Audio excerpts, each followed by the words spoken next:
Apa hukum orang yang berhadas besar mengambil wuduk? Saya ulang. Apa hukum orang yang berada di dalam hadas besar mengambil wuduk? Okey? Apa itu hadas besar, Ustaz? Hadas besar, orang yang berjunub, okey, orang yang dalam keadaan junub, dan juga wanita yang haid dan nifas. Okey? Dalam keadaan ni adalah perbezaan, ada perbezaan, tetapi ia dipanggil berhadas besar. Jadi tajuk kita pada sekarang ni apa dia? Apa hukum orang yang mengambil wuduk dalam keadaan dia berhadas besar? Sepatutnya kenalah mandi wajib dulu baru ambil wuduk apa semua tu. Okey, dekat sini penjelasan saya akan maklumkan di dalam ruangan komen insya-Allah, tetapi dengar dulu dekat sini saya nak jelaskan bahawasanya Rasulullah sallallahu alaihi wasallam, okey, setiap kali berhadas besar, Rasulullah sebelum tidur, sama ada sebelum tidur, sebelum makan atau minum, Rasulullah akan mengambil wuduk dahulu. Jadi dekat sini kita dah dapat dah sesuatu apa dia tuan-tuan, hukum mengambil wuduk ketika mana berhadas besar. Alright? Baik. Saya baca satu hadis, okey. Rasulullah sallallahu alaihi wasallam apabila hendak tidur sedangkan baginda berada dalam keadaan junub, baginda membasuh kemaluan baginda terlebih dahulu. Okey? Alright. Dan mengambil wuduk seperti mana wuduk untuk sembahyang. Ini hadis riwayat Al-Bukhari. Jadinya dekat sini kita disunatkan mengambil wuduk. Okey? Kita disunatkan mengambil wuduk. So, boleh tak bila selepas bersama, suami isteri bersama, kemudian terus tidur? Macam tu boleh tak, Ustaz? Boleh. Okey? Boleh. Tetapi kita nak yang terbaik. Okey? Apa yang Rasulullah buat. Kita ni sayang Rasulullah. Kita ni cinta akan Rasulullah. Tetapi amalan-amalan yang Rasulullah buat, sunnah-sunnah yang Rasulullah buat, kita tak tahu benda itu wujud. Jadi, dekat sini saya tolong maklumkan dekat tuan-puan semua, sebab benda ni tak ramai ibu bapa yang ajar kepada anak mereka yang telah berkahwin ataupun yang mahu berkahwin. Tidak ramai yang letakkan benda ini sebagai education. Tidak ramai yang letak benda ni sebagai pembelajaran. Sebab apa? Takut dikatakan lucah. Okey? Minta maaf saya cakap, benda ni tak apa. Saya maklumkan, tuan-puan semua just sebarkan sahaja. Okey? Sebarkan sahaja supaya kita ada peti yang mana tolong maklumkan dekat orang lain ataupun anak-anak kita. Dekat sini. Benda ni ramai yang tak tahu sebenarnya. Dan ramai yang tahu. Ya sayang. Tak boleh letak situ dulu. Ayah nak cakap. Boleh? Boleh. Okey, kita sambung. Ada iklan. Okey, tak ramai ibu bapa yang bertanggungjawab untuk ceritakan benda ni.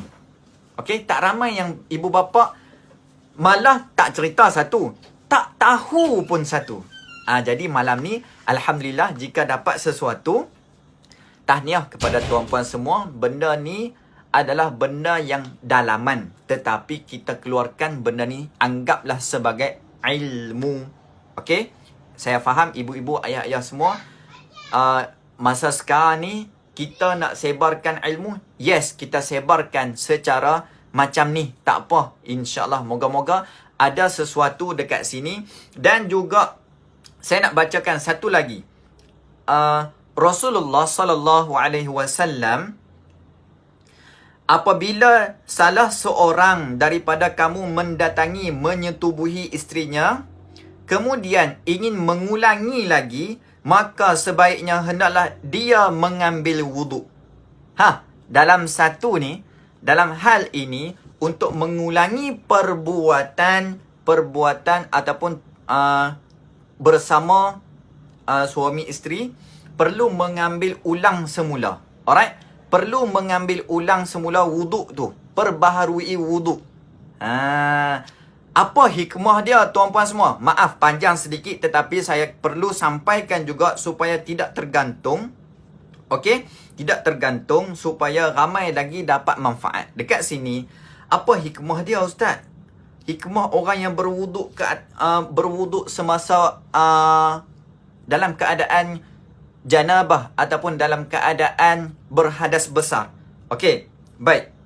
Yang pertama, untuk meringankan hadas kerana wuduk berperanan untuk mengangkat hadas daripada anggota-anggota wuduk. Demikian juga ia bermaksud bagi tujuan kebersihan. Nampak tak tuan-puan? Islam mengajar kita mengutamakan kebersihan. Betul tak? Dalam fiqh sekalipun dia utamakan dulu kebersihan. Taharah dulu kan. Jadinya dekat sini pun Rasulullah SAW tidak tinggal identiti kebersihan. Di mana pun Rasulullah tunjuk dekat kita contoh yang terbaik, okey? Contoh yang terbaik mengutamakan kebersihan dekat sini. Okey. So dapat sesuatu. Kalau dapat sesuatu tulis dekat komen dapat sesuatu daripada apa yang saya sampaikan ni supaya saya tak cakap sorang-sorang. Okey, dan hikmah pendapat yang kedua, dengan wuduk merangsang seseorang untuk mandi apabila air terkena pada anggota-anggota wuduk. Jadinya saranan dia untuk kita mandi. Betul tak? Kan kalau kita sedang berhadas besar, senang cakap lah bagi suami isteri, baru lepas bersama dia letih, okey? Dalam keadaan tu pula nak kena terus mandi macam tu.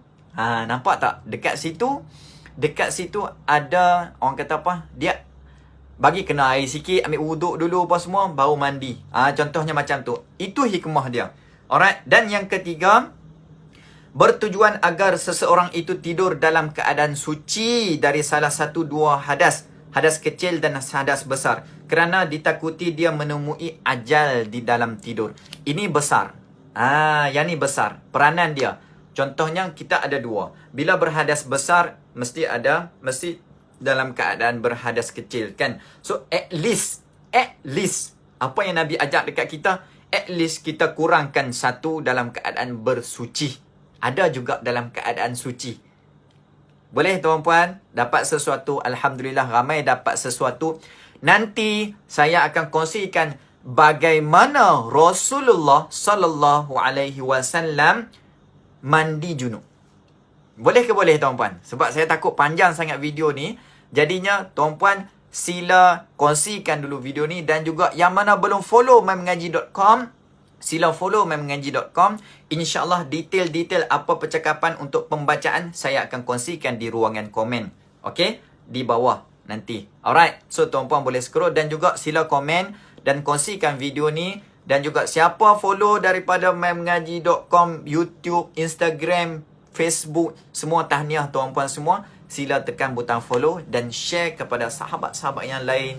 Alhamdulillah. Dan juga tak lupa siapa yang hantar star, sumbang menaja video ini dengan menghantar star.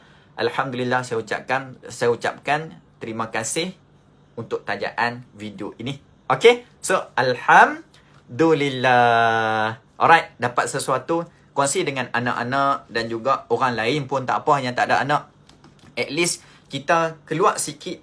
Benda ni semua berkaitan dengan Al-Quran. Betul tak? Sebab ramai yang segan berkenaan topik ni sebenarnya. Jadi saya ambil keputusan untuk kongsikan dengan sahabat-sahabat semua. InsyaAllah moga-moga dapat sesuatu, dapat pengalaman ataupun dapat ilmu baru. Itu yang penting. Sentiasa kita upgrade ilmu kita. Alhamdulillah. Syukur